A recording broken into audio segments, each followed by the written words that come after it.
Ben जो कि एक मास्क पहने दहशतगर्द है और पुराना लीग ऑफ शैडोज का मेंबर भी है। वो एक न्यूक्लियर साइंटिस्ट डॉक्टर पेवल को सीआईए के जहाज से अगवा कर लेता है जो कि उज़्बेकिस्तान पर उड़ रहा था। गोथम सिटी के आदमी हार्वी डेंट की मौत के 8 साल बाद बैटमैन गायब हो चुका होता है। गोथम सिटी में जराइम बेहद कम हो चुके होते हैं और ये सारी मेहरबानी डेंट की ही थी जिसने पुलिस को काफ़ी ज़्यादा पावर दे दी थी। कमिश्नर जेम्स गॉर्डन ने डेंट के मरने के बाद उसके बनाए गए कानून पर अमल किया था और उसकी मौत को एक राज ही रखा है और इस वजह से डेंट के जुर्मों का सारा इल्ज़ाम बैटमैन के ऊपर आ गया। उसने एक तकरीर तैयार की होती है ताकि वो दुनिया को अब ये सच बता सके, लेकिन फिर वो ये सच ना बताने का ही फैसला करता है। ब्रूस वेन काफ़ी अजीब हो चुका होता है और वेन इंटरप्राइजेज भी अब नुकसान में जा रही होती है। बेन शहर के गटरों के नीचे अपनी एक बेस बना लेता है और वो वेन के बिजनेस में दुश्मन जॉन डैगट को मनाता है कि वो वेन का फिंगरप्रिंट हासिल कर सके। एक चोर सलीना कायल वेन के फिंगरप्रिंट को उसके महल में जाकर हासिल कर लेती है, लेकिन फिर उसे डील के दौरान धोखा दे दिया जाता है और वो फिर पुलिस को खबर कर देती है। गॉर्डन और पुलिस आ जाती है और बेन और डैगट के एक आदमी का गटरों में पीछा करती है और सलीना इस दौरान वहां से भाग जाती है। कुछ आदमी गॉर्डन को पकड़ लेते हैं और उसे बेन के पास ले जाते हैं, लेकिन गॉर्डन वहां से भाग जाता है और उसे एक ऑफिसर जॉन ब्लेक ढूंढ लेता है। ब्लेक असल में एक यतीम है और उसे ब्रूस वेन के राज का पता चल चुका है। वो ब्रूस से बात करता है और उसे मना लेता है कि वो बैटमैन बनकर वापस आ जाए। बेन गोथम की स्टॉक एक्सचेंज मार्केट पर हमला करता है और वेन के फिंगरप्रिंट से पैसों की ट्रांजैक्शंस कर देता है, जिसकी वजह से ब्रूस वेन बैंकरप्ट हो जाता है। बैटमैन 8 साल बाद दोबारा आ जाता है और बेन और उसके साथियों को रोकने की कोशिश करता है। ब्रूस का नौकर एल्फ्रेड पेनीवर्थ परेशान होता है क्योंकि उसे लगता है कि ब्रूस इतना ताकतवर नहीं है कि वो बेन का मुकाबला कर सके। वो इस्तीफ़ा दे देता है इस उम्मीद में कि ब्रूस ऐसा करने से रुक जाएगा और वो एक सच भी बताता है कि उसने रेचल का एक खत जला दिया था जिसमें उसने लिखा था कि वो डेंट से शादी करने वाली है। वेन की मुलाकात फिर वेन इंटरप्राइजेज की नई सीईओ मिरांडा से होती है और वो दोनों प्यार में पड़ जाते हैं। फिर वेन से हासिल किए गए पैसों के ज़रिए बेन अपने ऑपरेशंस को बढ़ा देता है और डैगट को भी मार देता है। सलीना मान जाती है कि वो बैटमैन को बेन तक लेकर जाएगी, लेकिन वो असल में उसे बेन के एक जाल में फंसा देती है। बेन उसे बताता है कि वो राज अल गुल के काम को पूरा करेगा और गोथम शहर को तबाह कर देगा। बैटमैन फिर बेन से मुकाबला करता है, लेकिन बेन उसे हरा देता है।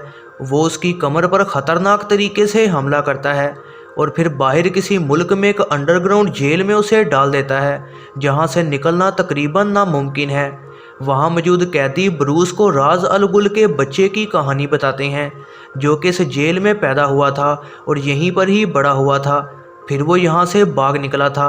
वो एक ही कैदी था जो यहाँ से भागने में कामयाब हो पाया था।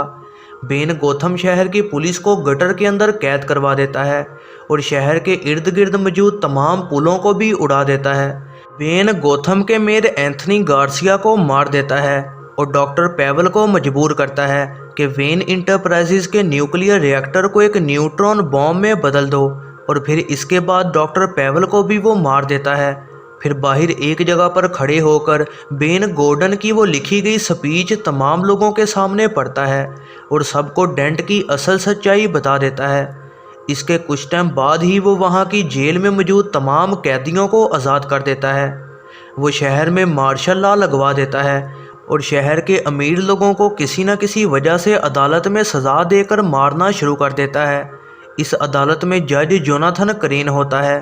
5 महीनों बाद ब्रूस वेन जेल से भाग निकलता है और गोथम में वापस आता है। बैटमैन बनकर वो पुलिस को आज़ाद करवा देता है और फिर वो सब सड़कों पर बेन की आर्मी से मुकाबला करते हैं।